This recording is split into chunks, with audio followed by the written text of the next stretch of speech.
partai politik itu pilar konstitusi yang luar biasa. Jadi yang namanya pilpres, pileg, itu pesertanya partai politik.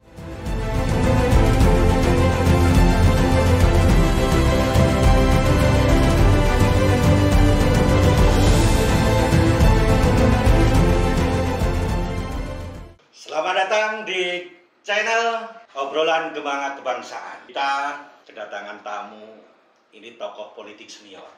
Jadi kalau tokoh politik senior yang datang ini, kita ini harus hati-hati, ini bisa kualat. Kalau salah bicara, konsekuensinya besar. Tokoh besar ini sekarang ini menjadi waketum Partai Gema Kebangsaan, Bapak Abdul Kholik Ahmad. Selamat datang, Pak. Ya, terima kasih bisa diundang. Ini Pak Kholik ini tokoh yang menurut saya kalau di NU itu menjadi salah satu panutan dari para aktivis politik di NU, Pak.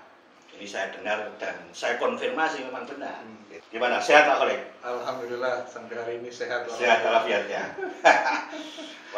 Pak Kholik ini kan kalau orang dengar kan bukan tokoh politik kaleng-kaleng, artinya iya pernah jadi ketua, besar jadi anggota MPR dulu zaman Pak Harto kan ya, Orde Baru, terus 99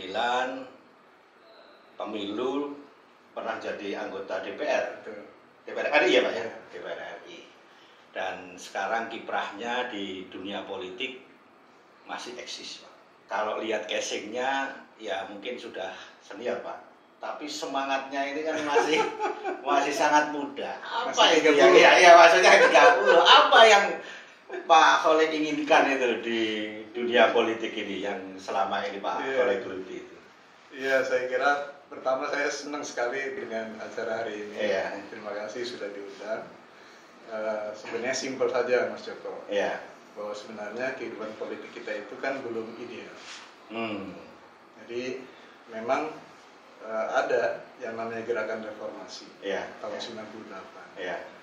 Tetapi kita merasakan bahwa ini belum berdampak signifikan. Jadi 98 Pak Kholik aktif juga kan dulu kan di NU kan Mas? Betul. Saya mengorganisir teman-teman aktivis muda, mulai dari Jawa Timur, Jawa Tengah, Jawa Barat sampai Jakarta. Oh, dulu PMI? Ya, sudah purna dari PMI sebenarnya. Cuma waktu itu saya punya bersama Pak Maturi punya lembaga kajian, lembaga kajian parameter sosial. Kemudian kami kerjasama dengan lembaga-lembaga NGO di luar, antara lain dengan FNS. FNS itu Jerman, Friedrich Naumann Stiftung. Friedrich Naumann Stiftung itu Jerman. Kemudian yang kedua dengan The Asia Foundation Amerika Asia Foundation. Jadi kalau kan dulu zaman Pak Harto ini kan LSM ini kan yang kemudian menjadi cikal bakal pergerakan. Pergerakan nasional itu di 98 kan gitu. Yang dulu kalau dituduh Pak Harto itu menjadi OTB Pak. Masih ingat kan itu kan ada organisasi tanpa bentuk yang dulu memang kemudian Soeharto mengatakan wah ini gerakan politik akhir 98 ini memang didorong oleh LSM atau NGO waktu itu kan gitu ya. Nah, Pak Kholik memang aktif di... Iya, betul. Karena kebetulan saya aktif di lembaga kajian ini sebagai NGO yang fokus pada political empowerment. Political empowerment, pemberdayaan politik untuk kaum muda. Yang kita bidik adalah para pemimpin muda di kampus-kampus. Jadi mereka cikal bakal pergerakan itu ya. Jadi mereka yang sudah menduduki pemimpin organisasi di kampus, itulah yang menjadi mitra kami. Oh, nah kan kalau zaman waktu itu kan memang generasi pergerakan itu kan memang diawali dari forum-forum studi kajian. Betul. Dari Pak Maturi membagi dari itu kan memang waktu itu Gus Dur yang yang kalau saya ingat ya dulu kan ada Pak Gus Dur, ada Pak Adi Sasono, ada Pak Karcono waktu itu. Ada Pak Bondan Gunawan. Bondan Gunawan ya, dulu Bondan Gunawan ya. Nah, kalau Pak Bondan kan kemudian mendirikan Fordem itu kan, sama Gus Dur kan, gitu. Nah, Pak Adi Sasono mendirikan IJMI sama Cides kalau nggak salah. Nah, Pak, kalau dilihat dari pergerakan dulu Pak Khalid ya, Pak Khalid kan waktu 98 aktif mengorganisir anak-anak muda gitu ya, dengan perkembangan reformasi sampai sekarang gitu. Apa yang Pak Khalid lihat ini? Apakah ini kemajuan demokrasi atau memang kita ini reformasi ini menjadi tempat para aktivis politik untuk belajar soal pengenalan demokrasi setelah 30 tahun dipasung sama Orde Baru? Ya, saya melihatnya reformasi itu dari dua sisi ya Pak ya, Mas Joko. Jadi ada sisi strukturalnya, ada sisi kulturalnya. Reformasi dari sisi struktural itu berhasil. Karena dia bisa membangun satu lembaga-lembaga politik yang sangat diperlukan saat itu. Misalnya, kita sebagai negara demokrasi tidak punya yang namanya Mahkamah Konstitusi. Di reformasi kita ada. Pada saat reformasi ini dimunculkan. Kemudian kita juga tidak punya yang namanya lembaga pengawas hakim. Oleh karena itu ada komisi yudisial. Dan itu lahir di era reformasi. Kemudian kita juga belum punya pengakuan secara resmi punya komisi pemilihan umum yang independen. KPU ya. Karena itu dulu pemilu itu diselenggarakan oleh Kemendagri. Artinya kekuasaan bisa mengendalikan itu. Jadi pemilunya berlangsung tahun depan, hari ini sudah kita tahu hasilnya. Bahkan belum belum pemilu ya kan, belum ditetapkan sudah pasti pemenangnya sudah tahu. Sudah tahu pemenangnya. Nah, dari sisi ini reformasi struktural itu berhasil, karena sudah menyiapkan perangkat-perangkat yang diperlukan oleh sebuah negara demokrasi. Tetapi berbarengan dengan itu sisi kulturalnya yang sangat lemah. Jadi transformasi dari kepemimpinan yang diktator menjadi yang demokratis ini memang butuh waktu.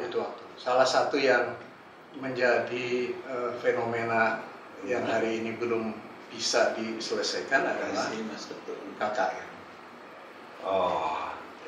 Tapi kan di zaman reformasi kan juga lahir KPK itu, Komisi Pemberantas Korupsi. Betul, awalnya KPKPN ya, KPKN. Kemudian berubah menjadi KPK. Tetapi yang saya ingin sampaikan adalah bahwa lahirnya lembaga-lembaga pengawas pemilu itu menunjukkan bahwa memang aspek kultural dari reformasi itu belum jalan.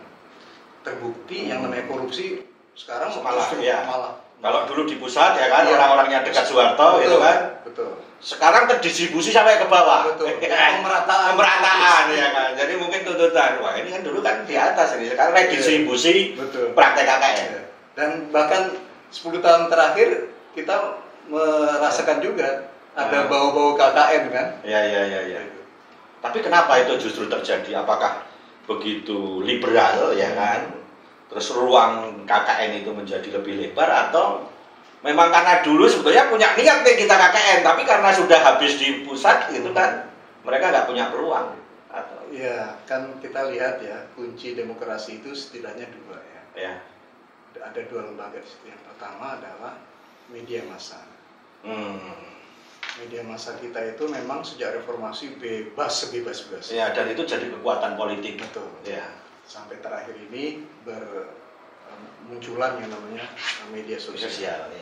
Yang satu titik saja bisa kemana-mana dan cepat. Resonansinya bisa dirasakan oleh semua orang. Dan itu positif. Tergantung dari mana kita memanfaatkan. Sebagai proses demokratisasi itu positif.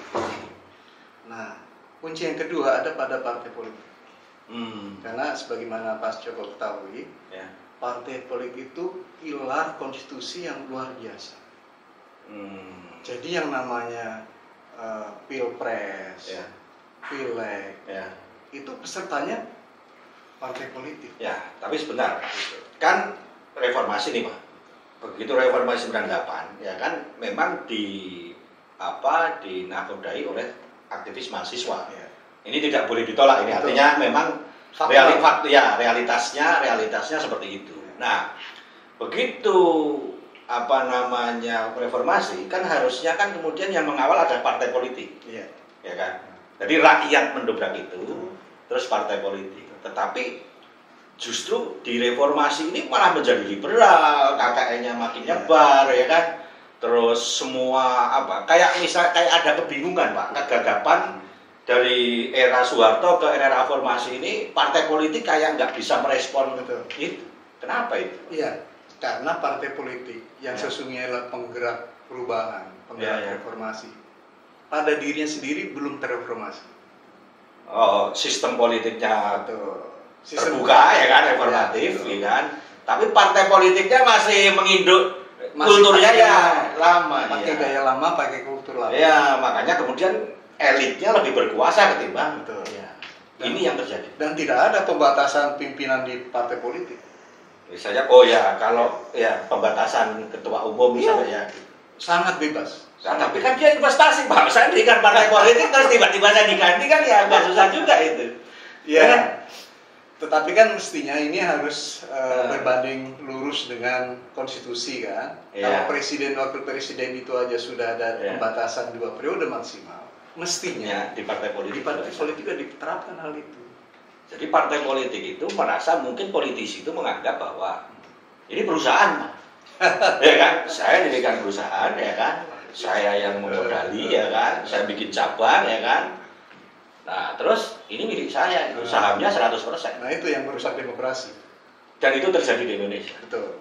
Oleh karena itu maka tadi saya sebut bahwa partai politik itu adalah satu lembaga demokrasi pasca reformasi yang belum terreformasi. Tapi tidak semua partai politik atau memang hampir seluruh? Hampir semua belum menerapkan itu. Kalau dulu kan ada PKB itu Pak. PKB begitu didirikan, Gus Dur lengser. Ya karena itu dan diganti itu. Ya. Walaupun sekarang juga sama juga sampai. Jadi lengsernya pimpinan partai politik itu bukan lengser dalam pengertian konstitusional. Karena memang dipaksa oleh keadaan kan. Nah, kita ingin suksesi yang ada di partai politik juga sama. Harusnya secara konstitusional. Betul. Dan itu tidak terjadi. Betul. Dan kayaknya elit politik tidak mau dibawa ke sana. Jadi periodisasi di kepengurusan partai politik itu tanpa batas. Saya pernah cerita ini. Ada beberapa tokoh partai dan ketua umum, tapi saya nggak sebut namanya. Jadi kita makan nih sama mereka ini. Makan, saya selalu makan, saya lihat dia selalu makan kepala. Kalau ikan kepala, terus ayam kepala, kambing kepala, saya tanya, Pak itu kok kenapa Bapak makan selalu lauknya kepala? Loh, kepala itu paling enak katanya. Loh jangankan kepala ikan, kepala negara, kepala partai itu juga enak juga katanya begitu, ya kan? Nah ini kultur masyarakat kita. Nah apa yang membuat seperti ini Pak? Jadi kok susah banget gitu bahwa ini kan kayak antara partai politik dengan institusi negara ini kayak nggak nyambung. Sementara negara ini dibangun atas dasar partai politik. Ya itulah. Ada kesenjangan politik antara partai di satu sisi dengan bangunan negara di sisi yang lain. Nah, saya kira supaya ini matching dengan misi reformasi, mestinya partai juga sudah harus berbenah. Tapi nggak berbenah. Iya, makanya ini harus dipaksa lewat undang-undang. Undang-undang partai politik. Betul. Undang-undang partai politik harus membuat satu terobosan. Harus ada batasan. Pimpinan di partai politik itu batas-batas yang disepakati. Tapi kan undang-undang ini, kan, itu kan dilahirkan oleh partai politik. Betul. Sementara partai politik, kan, dia mempertahankan status quo. Makanya di sini sebagai negarawan dituntut untuk berbesar hati. Jadi jangan hanya mau mengatur orang lain, dirinya sendiri pun harus diatur.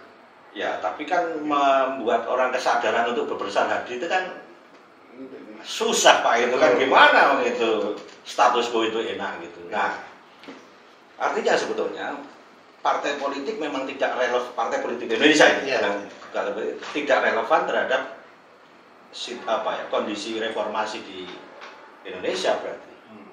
Kalau yang dikatakan Pak Khalid bahwa seperti itu. Nah, inilah yang membuat Pak Khalid ini dan teman-teman mendirikan partai. Betul, karena kami ingin bahwa antara perkembangan demokrasi sebagai kebutuhan masyarakat dengan partai politik sebagai instrumen yang diperlukan untuk mendorong itu harus matching. Nah, sementara ini selama yang saya amati, saya jalani, itu belum ada proses seperti itu. Oh, jadi partai yang Pak Khalid dan kawan-kawan ini bentuk memang untuk menjawab persoalan. Betul. Jadi Partai Hikmat Bangsa itu sebenarnya selain adalah untuk membangun satu komitmen bersama bahwa kemandirian bangsa itu penting, di sisi lain juga ingin menjadi partai yang mempelopori gerakan pembaruan partai politik itu sendiri. Merubah kultur partai politik yang top down, status quo, ya kan? Dan di situ memang yang dianggap nikmat bagi para politisi.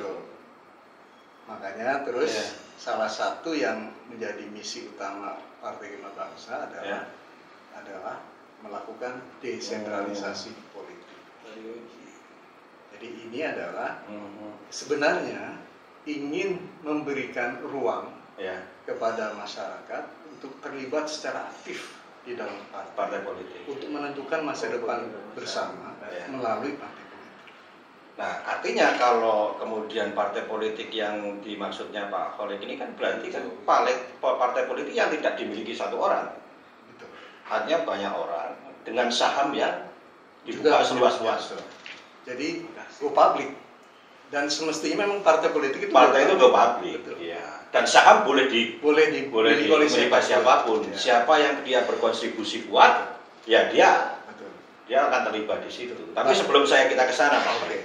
Ya. Pak Khalid dulu dari background-nya NU.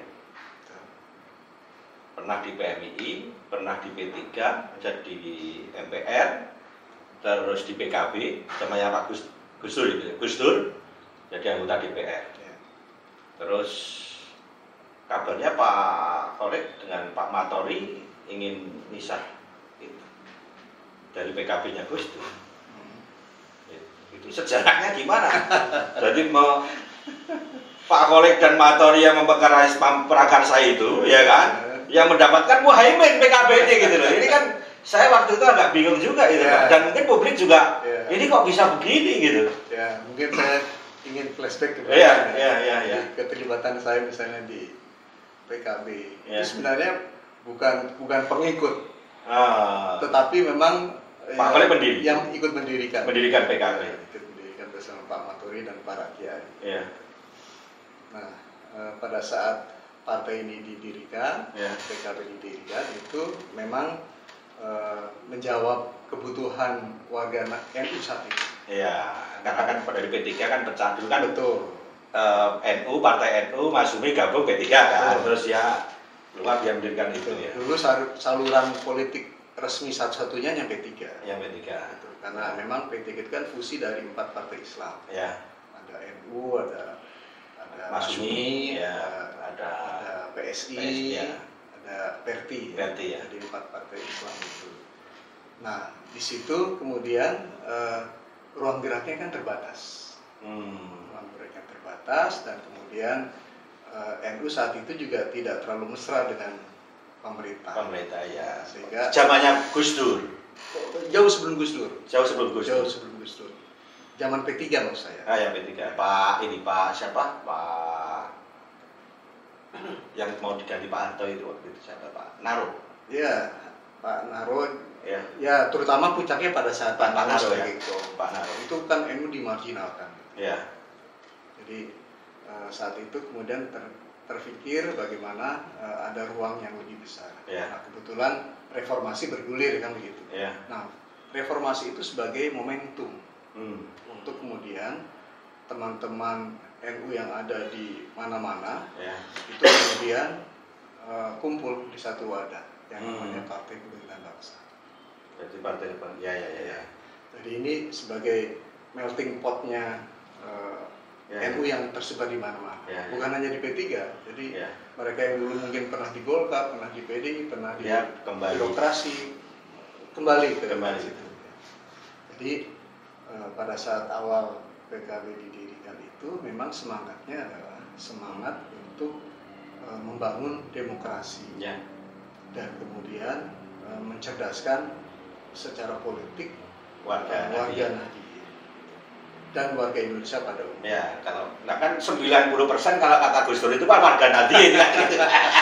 Yang 10% yang 10% ada Nasrani, ada Muhammadiyah, ada gitu kan karena dulu. Ya, karena secara statistik ini kan warga Nahdliyin ada sekitar 160 juta. Ya, kan gitu. Kalau waktu itu kan 90 loh. Kan warga Nahdliyin 90% kan gitu kan. Jadi kalau mencerdaskan warga Nahdliyin sama mencerdaskan bangsa gitu ya, benar. Ya, jadi itu misi awalnya ya.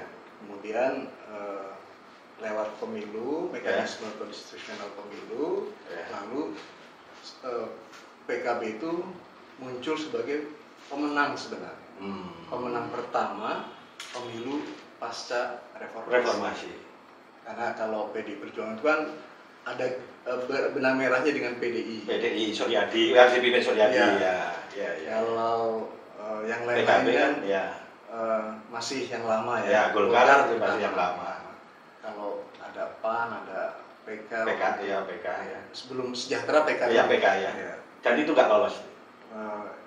Lolos ya. Tetapi tidak boleh bikin fraksi sendiri. Ya, dia gabung dengan harus PAN. bergabung dengan PAN. Ya. PAN juga sama, dia nggak bisa bikin fraksi sendiri, harus gabung. Nah, kemudian dari sini, kemudian perkembangan politiknya kan begitu dinamis. Kaitannya dengan kepemimpinan nasional. Ketika Pak Habibie sebagai presiden pengganti Pak Harto, itu kemudian tidak kuat secara politik untuk maju kembali, untuk dimajukan sebagai calon presiden. Karena masih ada stempel-stempel orde baru kan waktu itu kan laporan ke MPR kan ditolak kan. Tapi sebelum ini Pak, saya ini mungkin juga banyak pertanyaan orang yang nggak tahu. Ini kan kita bicara soal sejarah NU. NU masuk di politik dan dimanifestasikan dalam bentuk partai politik PKB. NU ini kan kalau tadi kata Gus Dur itu kan 90%. Nahdliyin kan. Artinya menjadi kekuatan paling besar sebenarnya. Ya kan? Sebagai kekuatan politik, civil society-nya itu kan sebenarnya NU sangat kuat. Nggak diriin partai pun dia sudah menjadi kekuatan partai politik. Tapi kenapa tiba-tiba Gus Dur ya kan? Dan di sini ada Pak Khalid sebagai saksi sejarahnya karena sebagai pendiri partai ya kan. Kenapa harus ini diwujudkan dalam bentuk partai politik yang memang ansih dia bicara kekuasaan? Ya, karena begini. Tadi sistem politik kita itu menganut lembaga-lembaga yang formal di lembaga perwakilan itulah yang berperan besar. Fraksi. Nah, fraksi itu harus bermula dari partai. Karena fraksi itu kepanjangan tangan dari partai. Nah, kalau NU hanya sebatas ormas, dia tidak bisa apa-apa. Tidak bisa melakukan pressure politik di lembaga perwakilan. Tapi kan misalnya karena NU di mana-mana ada Pak, sendi gitu kan? Betul. Ya sudah, NU ini masuk Golkar. NU masuk di PDI. Betul. Itu masuk ini kan. Betul. Kan nggak perlu punya fraksi, justru fraksinya NU banyak banget gitu. Tapi Mas Joko perlu pahami juga. Yang namanya kepentingan partai itu berbeda dengan kepentingan NU. Oh iya. PKB atau partai-partai lain, meskipun banyak juga orang-orang NU-nya, kan nggak simetris dengan perjuangan NU. Iya. Oleh karena itu maka saat itu kebutuhannya adalah bagaimana punya instrumen politik dengan PKB ini. Dan kemudian ini langsung dibuktikan ketika PKB lahir sebagai satu kekuatan politik baru di Indonesia, kemudian ikut menentukan pimpinan nasional. Waktu itu masih lewat MPR pemilihan presiden lewat MPR ya. Jadi Gus Dur terpilih sebagai presiden, dan itu tugas utama dari PKB sangat berat. Karena mengawal Gus Dur sebagai presiden. Jadi padahal kekuatan matematis PKB di DPR itu kan cuma 52 orang. 52 kursi. 51 kursi. Jadi satu fraksi. Dan itu harus berhadapan dengan 9 fraksi yang lain. Dan itu partai lama yang punya kekuatan besar, yaitu PDIP dan Golkar. Jadi yang sudah punya pengalaman besar seperti itu dan sudah terbiasa dengan melakukan berbagai manuver. Tapi bagi saya PKB waktu itu walaupun dia partai baru, menurut saya bukan partai baru, karena kan sejarahnya kan ada P3, ada partai NU kan. Artinya sebetulnya secara politik PKB punya pengalaman politik yang panjang gitu kan. Betul. Tetapi kan kemudian aktualisasinya diwujudkan dalam bentuk aktor-aktor baru. Ini kan pengalamannya belum sebanding dengan tokoh-tokoh lama. Benar. Jadi masih harus proses belajar, masih harus proses adaptasi dan segala macam. Tapi yang menarik menurut saya, ini soal kita bicara soal PKB. NU ini kan kultural banget, Pak. Kalau dulu ya orang mengatakan NU ini kan orang desa, ya kan, sekolahnya madrasah, ya kan, dianggap secara intelektual itu juga ini kan, bukan rendah tapi maksudnya middle ya kan, terus para kiai-kiai kan deso lah ya kan, terus para kiai lebih sifatnya komunikasi kultural. Nah, mendirikan partai. Aja proses transformasinya itu kan menurut saya lebih cepat gitu ketimbang yang lain kan, tiba-tiba dari pesantren ya kan terus mendirikan partai. Ini kan menurut saya kan berat itu. Dan itu berhasil gitu. Karena modal sosialnya PKB saat itu sudah ada. Yaitu NU sendiri. Nah, NU kan di semua provinsi dan kabupaten ada. Dan NU secara kelembagaan saat itu memang punya task force. Tapi enggak, maksud saya kader-kader NU ini yang dianggap dulu desa itu ya kan, itu dia secara intelektual ketika masuk di partai ini ya menguasai aja. Jadi proses adaptasi cepat. Proses adaptasi cepat, dan jangan lupa bahwa memang kultur di pesantren yang menjadi basis NU itu, kultur kemandirian itu tinggi, Mas. Di pesantren itu. Jadi ketika ada challenge, dia tidak perlu tengok kanan kiri. Dengan kemampuan yang ada, dia bisa lanjut jalan. Berarti sebenarnya NU ini kan pura-pura bodoh aja gitu. Pura-pura desa aja, tapi secara mindset politik dia sebetulnya lebih jauh ke depan ya kan. Ya bisa dilihat dari gitu kan, tokoh-tokohnya kan. Nah begitu Gus selesai, terus ada Muhaimin kan, karena anak muda itu waktu itu, anak muda ya kan, yang dianggap tadi itu desa itu ternyata mereka menjadi partai ini. Nah di P3 walaupun pecahan dari NU itu juga kan ada anak muda juga waktu itu yang memang dia ini. Nah ini menurut saya sesuatu yang perlu dipelajari nih. Kenapa NU bisa adaptasinya itu begitu cepat itu? Nah, Pak Khalid kan lahir pesantren, background NU gitu. Dan saya melihat Pak Khalid juga adaptasi ke partai politik ya cepat, tiba-tiba muda. Kan usia berapa waktu jadi MPR itu? MPR saya 31 tahun. Nah, 31 tahun gitu kan. Dan waktu itu kan generasi tua itu kan namanya. Tiba-tiba 31 tahun dari MPR, terus DPR. Berarti kan kalau DPR kan berarti umur sekitar 38 tahun, 38 tahun. Kan artinya itu sangat luar biasa menurut saya. Apa itu resepnya? Karena gini. Setelah Gus Dur masuk sebagai pimpinan NU, itu memang berefek besar sekali di komunitas NU ya. Karena kesadaran untuk mempelajari demokrasi itu menjadi kebutuhan. Oleh karena itu maka anak-anak kiai itu tidak hanya di pesantren, tapi juga disebar untuk sekolah di sekolah-sekolah umum. Masuk di dunia yang lebih terbuka. Nah, karena sebagian besar kiai melakukan itu, maka santri-santri yang sudah keluar pun itu beradaptasi. Jadi sekolahnya pun tidak melulu harus di universitas Islam.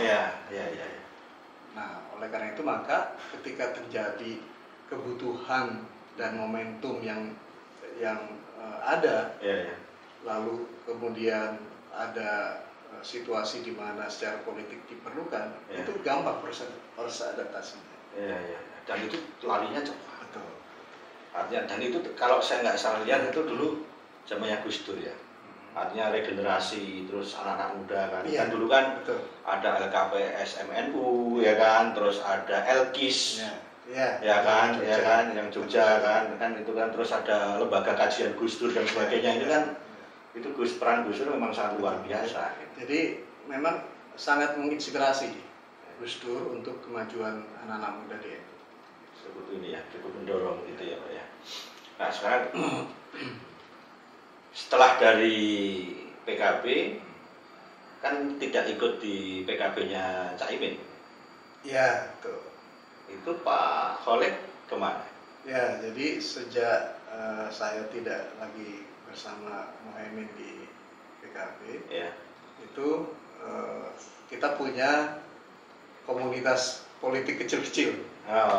Jadi pertama tuh saya bergabung dengan teman-teman PDI Perjuangan. Karena NU lebih dekat kan?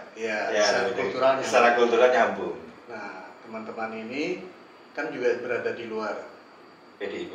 Di luar struktur PDIP. Nah, teman-teman yang di luar struktur PKB juga kemudian ada kekerabatan politik. Akhirnya kita bikin partai. Yang namanya Partai Demokrasi Pembaruan. PDP. Saya ikut di situ dalamnya. Nah, kemudian perkembangan selanjutnya, partai ini sempat ikut pemilu, Mas Joko. Di 2009. 2005. 2009 Pak PDP ya. 2009 ya. Kita bentuknya sejak 2006 ya. Jadi pemilu 2009 kita ikut pemilu PDP maksud saya. Itu kemudian tidak lolos. Tidak, kurang peminatnya. Kurang ya. Mungkin karena di situ sudah ada PDIP, kan, terus sudah ada PKB kan, gitu. Terus tiba-tiba ngapain saya ikut Pak Khalid ya kan? Kalau saya di PKB ini kan. Jadi setelah itu PDP. Setelah PDP kemudian jauh sebelum PDP dulu mewadahi teman-teman PKB yang tidak ikut Muhaimin. Kita bikin yang namanya, Pak Matori bikin yang namanya Partai Kejayaan Demokrasi. Bukan PKNU bukan? Bukan. Partai Kejayaan Demokrasi. PKD. Jadi Pak Matori berjalin sebagai ketua umum, saya sebagai sekjen. Di PKD. Tetapi partai ini hanya lolos verifikasi administrasi. Tapi di pemilu bukan peserta. Enggak. Jadi begitu proses verifikasi faktual gagal.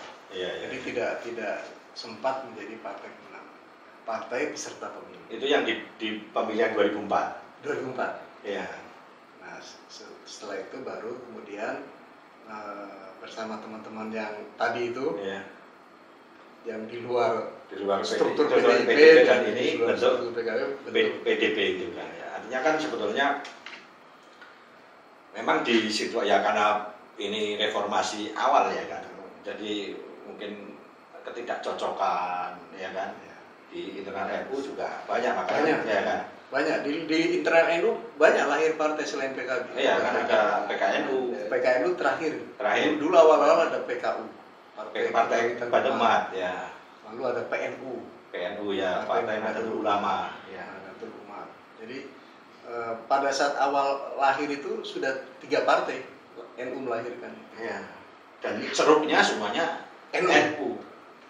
Nah, yang terbesar memang PKB. Iya, karena Gus Dur kan. Karena waktu itu Gus Dur kan PB ketua umum PBN. Iya, jadi kalau PKW itu Gus Solah ya, Gus Dur. Kalau PNU itu Pak Syukron Makmun. Ya tahu ya, dulu ketiga. Jadi itu ceruknya sama. NU juga. Iya. Tapi karena faktor Gus Dur kemudian PKB lebih kuat. Iya, terpilih. Setelah PKB 2009 Pak Khalid berhenti. Kemudian pada 2014 ya.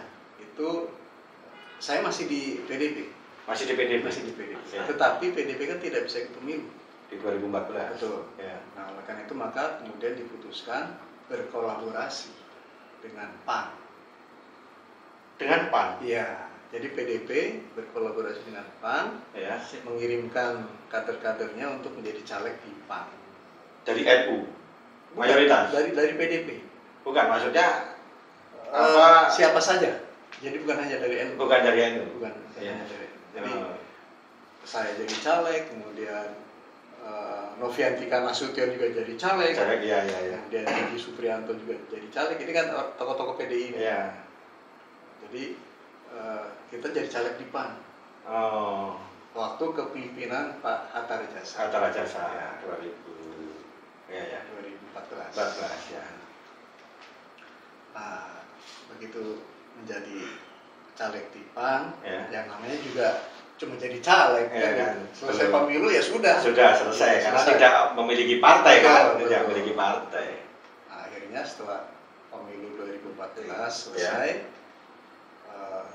di sisi lain ada nih satu komunitas politik yang mau mendirikan partai baru di bawah kepemimpinan Pak Haritanu. Perindo. Iya, Perindo ya. Nah, saya diajak nih oleh teman ini. Ya. Kita ketemu dengan Pak Haritanu yuk, dia bilang gitu. Kira-kira temannya siapa itu namanya? Ya, boleh saya sebut lah, ya. Pak Didi Suprianto ya. Oh, Pak Didi Suprianto. Iya. Didi Suprianto ini lawyer. Tapi bukan yang Bawaslu, bukan. Bukan Didi yang Bawaslu. Yang apa itu Panwaslu dulu. Panwaslu, bukan. Didi lawyer dulu anggota DPR PDI. Oh, iya. Dulu sebutannya ini Koboi Senayan. Ya. Nah, pada saat saya diajak bertemu dengan Pak Haritanu, ya memang saya sempat ketemu itu di lantai 28 di gedung MNC. Ya. Terus saya dengarkan semacam orasi politiknya Pak Haritanu kan. Dia paparkan soal Indonesia ke depan seperti itu. Dari paparannya bagus. Pak Haritanu saat itu. Karena dia lebih konsen pada bagaimana pemberdayaan ekonomi masyarakat kan. Ya. Nah, tetapi saya tidak tertarik untuk jadi pengurus. Cuma kenapa? Ya, saya pikir kan berkenalan itu tidak harus jadi pengurus. Berpartai juga tidak harus jadi pengurus. Betul. Kan? Ya. Tapi kemudian ya ada dorongan lah. Ya. Ada dorongan. Ayolah bergabunglah begitu. Ya. Akhirnya sudah kita tenggelamlah di situ bersama-sama gitu. Nah, akhirnya 2014 itu 2015 deklarasinya. Ya. Tapi awal mula berdirinya partai Perindo itu 2014 ya. Tapi sudah ikut ya. Ya. Sudah ikut. Belum ikut pemilu. Enggak, maksudnya Pak Khalid sudah masuk di dalam. Last minute pada saat partai ini mau nyalek juga. Akhirnya pemilu 2019 Pak Khalid nyalek. Ya, nyalek dari Perindo karena jadi pengurus partai kan. Iya. Saya awal-awal menjadi wakil sekjen. Kemudian setelah itu beralih menjadi salah satu ketua DPP ya. Kemudian mendapat penugasan sebagai ketua DPW Jawa Barat. Pak Khalid asli mana? Saya asli Cirebon. Oh ya, masih Jawa Barat jadi oke ya. Jadi mungkin latar belakang. Ya, latar belakang background dari Cirebon ya udah Jawa Barat.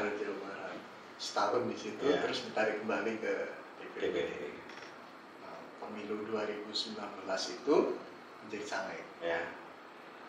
Nah, sampai pada pemilu 2022. 2024. Nyalek juga.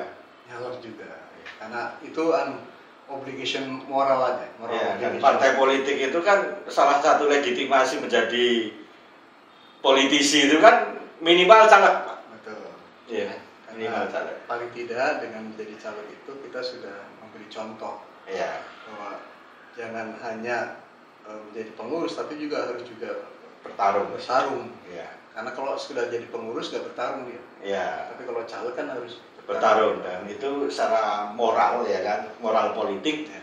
Memang sebagai kader partai ya pertarungan yang paling real ya pemilu itu ya, ya, kan? Caleg ya. Ya.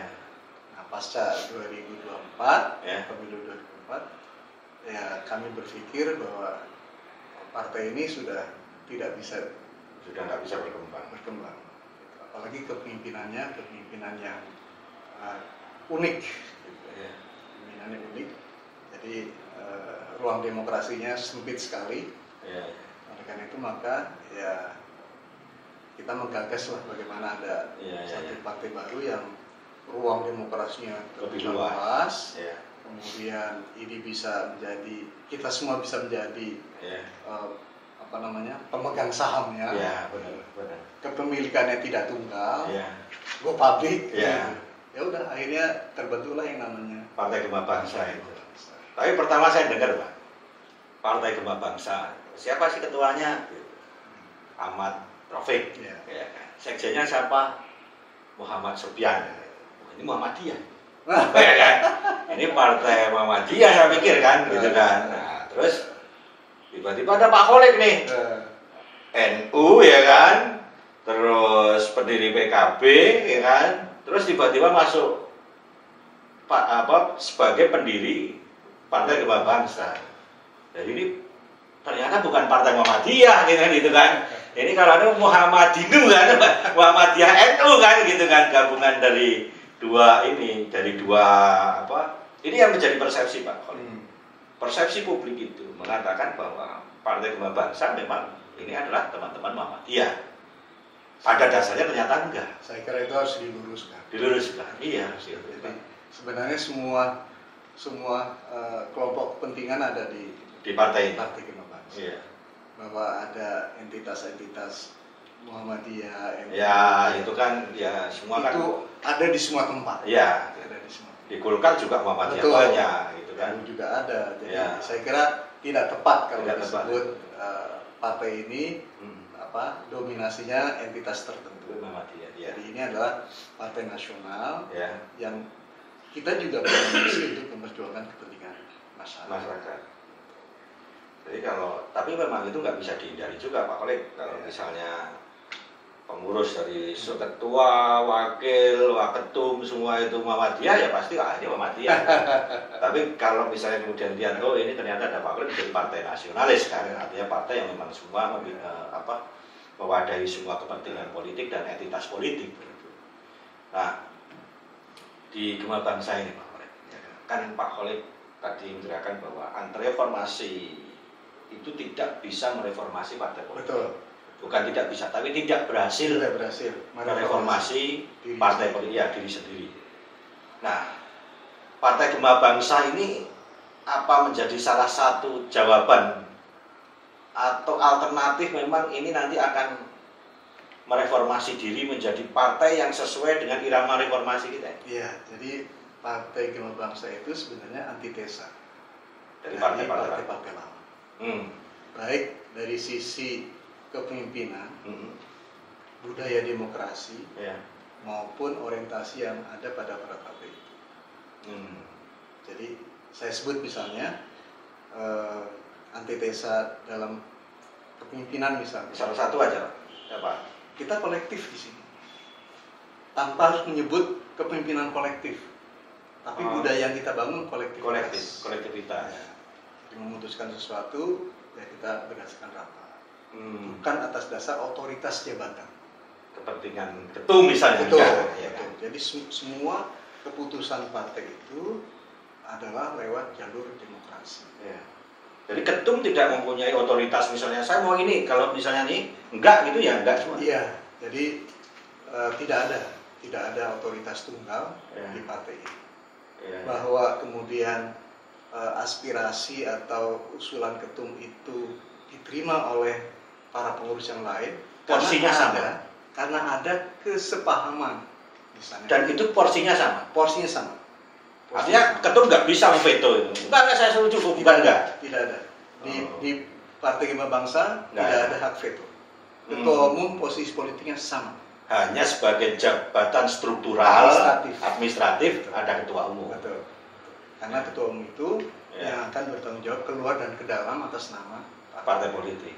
Termasuk juga misalnya mewakili partai di pengadilan dan sebagainya. Ya, secara administratif ya. Betul. Tetapi secara gagasan, keputusan, program diputuskan bersama secara kolektif. Itu yang saya sebut sebagai antitesa dari partai-partai yang lain. Kalau partai lain kan ketua veto aja gitu. Kadang nggak usah rapat dia dengerin aja kan, yang dirapatin apa, yang sudah diputuskan apa kan gitu kan. Kadang nggak nyambung. Dan di Partai Kema Bangsa ini memang menjadi satu kesepakatan kolektif untuk menentukan sistem itu ya. Jadi budaya demokrasinya hidup. Dan itu nggak berat gitu. Maksudnya kan kita itu kan punya kultur sendiko dawuh, ya kan? Terus nunggu, ya kan? Kalau nggak punya duit nggak jalan, ya kan? Terus ketika diperintah, ayo gitu. Di Kema Bangsa nggak berlaku. Ada dua kata kunci di Kema Bangsa. Ya. Pertama adalah inisiatif. Inisiatif prakarsa itu muncul dari kita masing-masing. Jadi tidak harus nunggu perintah dulu, baru bergerak. Tapi atas dasar inisiatif kita sendiri, yang terpenting adalah bahwa ini adalah misi partai. Oleh karena itu masing-masing bisa bergerak. Yang kedua kreativitas. Jadi potensi yang ada pada setiap orang itu dihargai.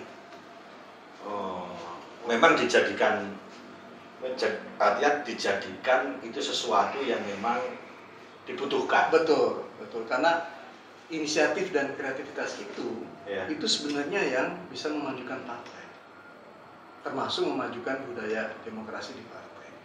Dan itu diterima dan itu sangat diberi ruang besar di Partai Kema Bangsa. Jadi misalnya Mas Joko punya inisiatif apa, kita sangat apresiatif. Sepanjang itu adalah memang relevan dengan misi dan visi partai. Artinya tidak nggak bertentangan dengan platform partai. Platform partai. Jadi sepanjang itu positif dan sesuai dengan platform partai, sangat terbuka untuk berkembang.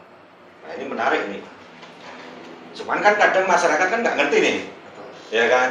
Ini kolektif terbuka, sementara di regulasi kita, ya kan, yang namanya struktur kepemimpinan itu kan terbatas. Kalau misalnya yang punya inisiatif itu misalnya 1000 orang, kan nggak mungkin itu DPP diisi 1000 orang, ya kan? Nah, apa yang misalnya kan semua orang, Pak ini partai terbuka, Pak Kolek saya mau ikut nih misalnya, saya ini misalnya Pak Kolek saya mau ikut partai Bapak ini kan, saya mau masuk pengurus, Pak udah penuh Pak gitu. Nah, tapi saya punya jaringan, saya punya gagasan, saya punya program, saya di mana terlibatnya saya? Karena partai ini partai terbuka, sehingga setiap inisiatif itu kita hargai, kita apresiatif. Jadi kalau misalnya ada satu komunitas yang ingin bergabung, tanpa dia harus terkontaminasi misalnya, dia utuh dengan orisinalitas gerakannya, kita apresiatif, kita tetap terima. Silakan bergabung dengan inisiatifnya sendiri, tetapi yang paling penting adalah Anda setuju dengan visi dan misi partai politik. Nah itu dalam bentuk formalnya misalnya, Pak saya apakah itu dalam bentuk saya partai atau circle atau organisasi yang memang dia bisa berkomunikasi aktif dengan Partai Kema Bangsa. Banyak pilihannya. Jadi bisa komunitas ini menjadi saya partai, seperti misalnya saya perempuan, saya pemuda. Bisa juga dia menjadi lembaga yang berafiliasi dengan Partai Kema Bangsa. Dan dia punya otoritas untuk berpendapat. Betul. Misalnya ini yang kita sebut dengan organ partai. Jadi dia menjadi bagian dari organ partai. Dia bukan sayap, tetapi dia menjadi bagian dari organ partai. Dan itu ditentukan dalam struktur organisasi. Betul. Jadi misalnya Pak, saya mau gabung nih, saya komunitas tukang sayur se-Indonesia ini kan. Ya kan, kan itu pedagang loh. Enggak, tukang sayur kan punya spesifik kan gitu kan. Nah, saya masuk Pak, itu saya punya organisasi, saya menjadi bagian organ ini. Nah, saya koordinasinya berarti sama DPP, sama daerah. Maksudnya secara operasionalnya gimana? Iya, struktural tentu. Jadi untuk di tingkat pusat berkoordinasi dengan partai di tingkat pusat, DPP. Untuk kepengurusan tingkat provinsi dia berkoordinasi dengan DPW. Tingkat kabupaten kota dia nanti akan berkoordinasi dengan DPD. Dan seterusnya sampai ke paling bawah. Wah, ini menarik Pak ini. Ini kan orang kan kalau mau masuk partai kan udah terbatas ya kan, akhirnya kita simpatisan ya, jangan kan pengurus aja berpendapat nggak bisa, apalagi simpatisan kan gitu. Artinya padahal kan gagasan-gagasan orang kan juga menurut saya kan juga nggak kalah orang-orang daerah itu dengan para politisi nasional kan gitu, cuman mereka belum terangkat di permukaan aja kan itu kan. Nah tiba-tiba saya ingin menjadi anggota Gema Bangsa ini, ya sudah Pak, saya punya komunitas dagang sayur, ya udah saya ikut partai ini menjadi organ ini gitu, ya kan? Dan saya diakui oleh partai ini sebagai bagian dari partai ini, dan saya boleh berpendapat, saya boleh usul, dan saya boleh memperjuangkan visi misi saya terhadap pedagang sayur yang sama dengan partai politik. Betul. Dan ada contoh faktualnya. Apa itu? Jadi Partai Gema Bangsa itu sekarang punya organ yang sebentar lagi akan kita launching.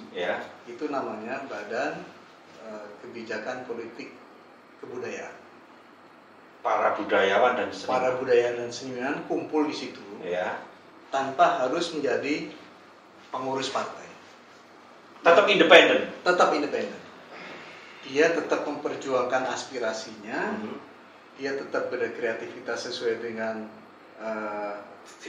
orientasinya. Tetapi dia berafiliasi dengan Partai Gema Bangsa. Karena ada kesamaan visi.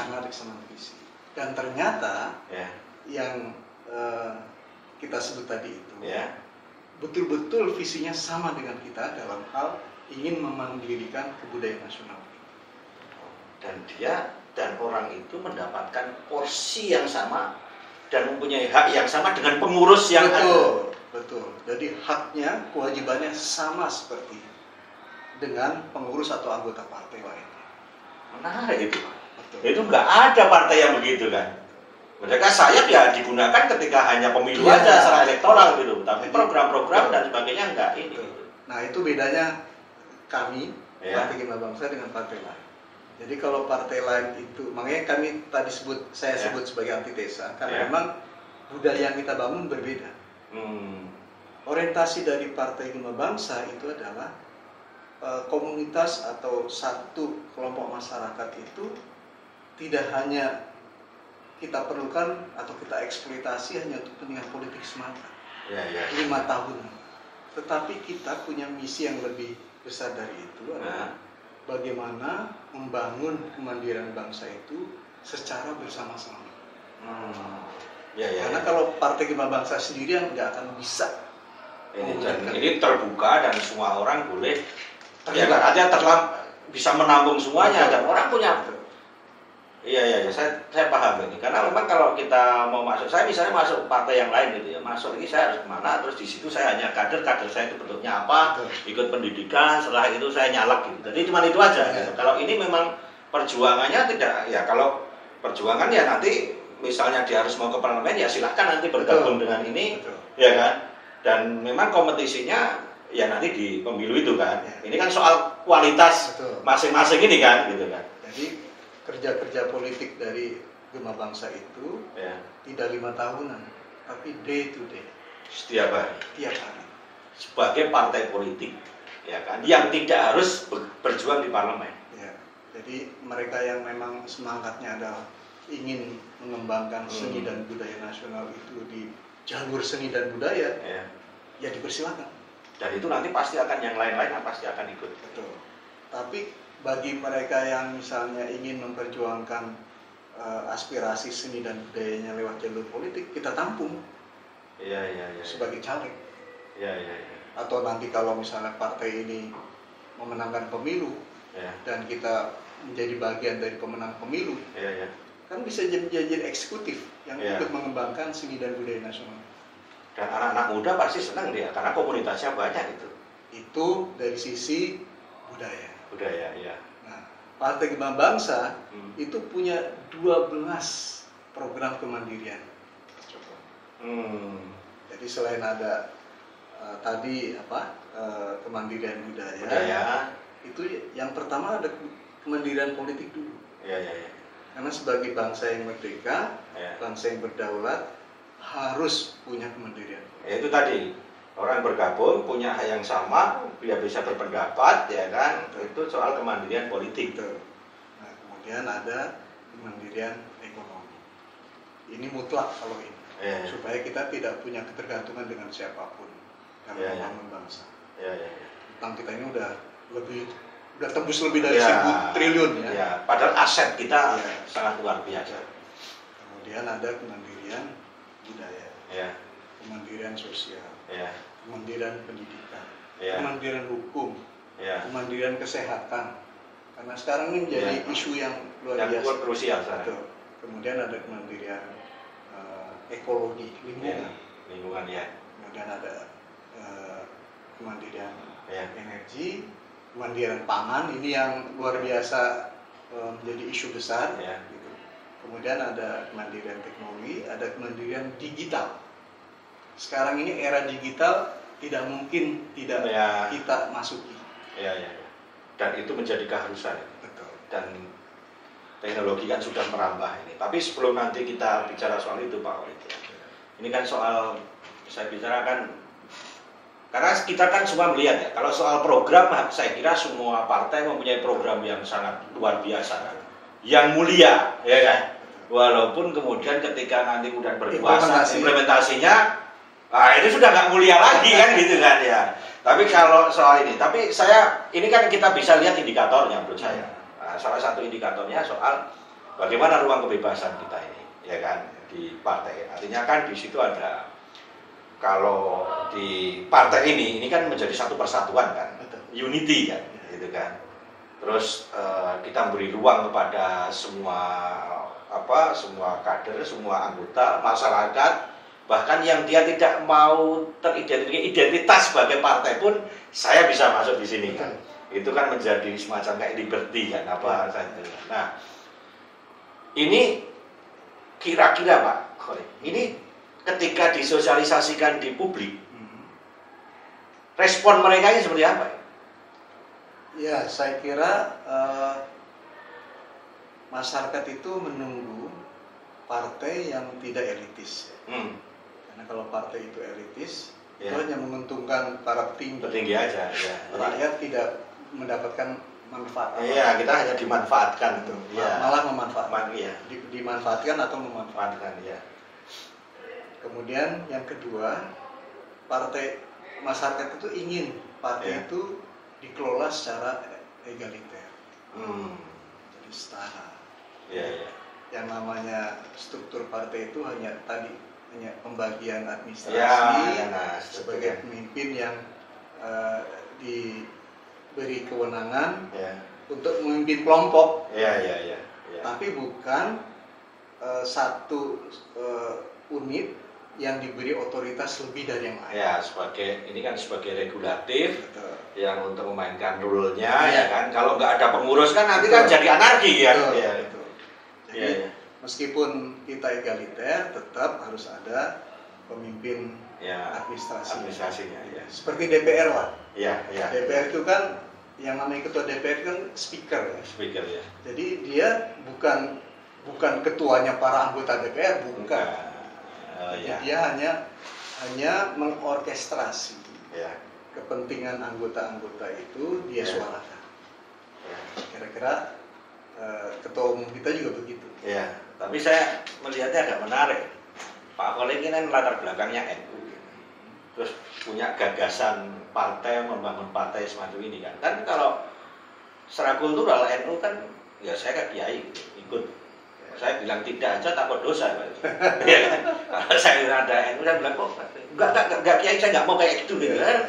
Wah itu kualat gitu kan. Nah, terus dan ini kan juga masyarakat Indonesia sama. Kalau kita melihat masyarakat itu, begitu kita bicara partai politik, selalu dalam pikirannya itu ya wes kalau ada partai politik siapa ini? Ya udah saya nunggu aja, kalau ada duit saya jalan. Nah dengan kayak gini nih, kan mereka nggak bisa Pak. Ya udah saya punya inisiatif, saya kepengen jadi apa, saya ingin memperbenahi kondisi sosial lingkungan saya gitu kan. Saya di kabupaten ya udah saya jadi anggota DPR, gimana lingkungan ini, kalau nggak DPR nggak bisa, masih kurang, saya jadi bupati kan gitu kan. Nah bagaimana dia membangun ini dalam porsi tingkatannya masing-masing gitu. Dan partai ini menurut saya menarik. Dan mungkin akan dilawan oleh partai-partai lain. Ya, saya kira yang orang sering lupa itu bahwa NU itu memang tampilan deso. Iya. Tapi pemikirannya nggak deso, gitu ya kan. Jadi menarik menurut saya gitu. Nah, tapi ini menurut saya menarik Pak Khalid, dan saya kira teman-teman juga semua bisa tahu sebetulnya Partai Gema Bangsa ini apa value-nya, apa unique value-nya itu apa gitu kan. Kan selama ini kan partai ya cuma ingin kekuasaan aja, ingin DPR aja kan, jadi nggak ada lah ya sama dengan partai-partai yang lain gitu kan. Nah, tapi ini menurut saya ini menjadi menarik Pak Khalid. Jadi kalau saya melihat Pak Khalid, cuman saya membayangkan partai ini menurut saya adalah partai alternatif, partai yang memberikan alternatif baru. Sementara masyarakat kita ini sudah terkooptasi oleh mindset partai politik itu ya begitu-begitu. Nah, melakukan transformasi ini kan berat menurut saya itu Pak. Tapi kalau pengalaman NU saya kira bisa juga NU aja yang kayak desa kayaknya ini tiba-tiba bertransformasi ke politik malah justru lebih maju gitu. Ya. Jadi saya kira memang melakukan perubahan itu memang harus bertahap ya. Nah, tetapi bahwa tahapan-tahapan itu harus kita lakukan secara sistematis, itu wajib. Karena tidak ada yang namanya perubahan yang sifatnya revolusioner itu tidak dimulai dari langkah-langkah kecil. Ya, dan pasti resisten kan. Jadi itu harus dilakukan. Nah, salah satu yang dilakukan oleh Partai Gema Bangsa untuk bisa misalnya melakukan pembedaan dengan partai lain, itu adalah ada pada sikap politik yang menghargai potensi daerah, tokoh-tokoh lokal. Selama ini kan orang kalau sebut partai politik itu selalu yang disebut adalah tokoh nasional. Dan di Gema Bangsa saya kira nggak ada tokoh sentral yang maksudnya tokoh yang besar. Nah oleh karena itu maka Gema Bangsa ingin mengintroduksi sistem baru kepemimpinan. Jadi siapa saja yang punya potensi di pusat, ya berkiprahlah di pusat. Akan diberi tempat yang selayak. Mereka yang punya potensi dan itu adalah tokoh-tokoh lokal yang memang punya keunggulan spesifik. Ya, kita persilakan untuk memimpin daerah. Itulah yang kemudian kita sebut sebagai prinsip desentralisasi politik. Nah, desentralisasi politik ini sebenarnya bukan hanya terjadi untuk proses suksesi kepemimpinan di daerah sebenarnya. Itu turunannya bisa banyak sebabnya. Misalnya di internal partai nanti. Ketika terjadi yang namanya permusyawaratan di tingkat provinsi maupun tingkat kabupaten kota, itu yang terjadi misalnya pemimpin-pemimpin lokal yang dipilih oleh masyarakat setempat, itulah yang menjadi pemimpin partai. Tidak ada intervensi lagi dari pusat. Jadi memang musda, muswil, kedaulatannya penuh di situ ya. Ya kalau kadang kan muswil musda, kalau partai lain kan formalitas, tapi ketuanya udah ditentukan dari pusat. Nah, Partai Gema Bangsa menghindari hal-hal seperti itu. Jadi bukan hanya desentralisasi politik itu bukan hanya diberlakukan untuk suksesi kepemimpinan lokal, tetapi juga untuk rekrutmen kepemimpinan internal. Dan ini edukatif menurut saya. Artinya edukatifnya begini. Jadi sebelum kita bertarung secara real di pemilu, ya kan? Di Musda ini mereka sudah berkompetisi nih kan, ya kan? Terus di Muswir juga sama gitu. Artinya sistem pembelajaran politik menurut saya ini cukup bagus. Gimana yang terbaik di antara yang baik-baik itu, itulah yang kita jadikan pemimpin. Tanpa harus ada intervensi pusat. Dan itu menjadi salah satu uji kompetensi kepemimpinan di daerah. Jadi memang nanti yang hadir di parlemen, yang hadir menjadi ketua DPC, DPD atau DPW memang orang-orang yang teruji. Gitu ya. Jadi jangan berharap tradisi dari partai-partai yang lama itu kita adopsi di sini, tidak. Kalau partai-partai lama itu kan siapa saja teman-teman lokal, teman-teman daerah yang sering ke Jakarta, dia dapat privilege. Partai Kembang Bangsa tidak.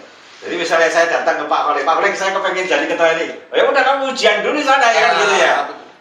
Prestasi saja, berprestasi saja di tempatnya masing-masing. Iya.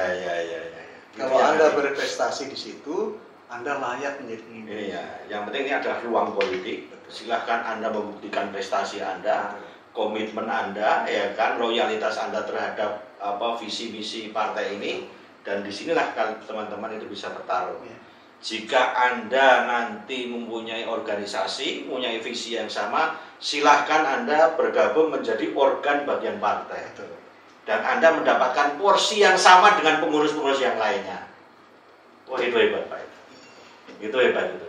Nah, teman-teman, kita berbincang sekilas dengan Pak Wakil Ketua Umum Partai Kembang Bangsa, yang menurut saya ini bisa memberikan pembelajaran kepada teman-teman semuanya, bahwa Partai Kembang Bangsa memang menjadi partai yang menurut saya ini partai alternatif menurut saya.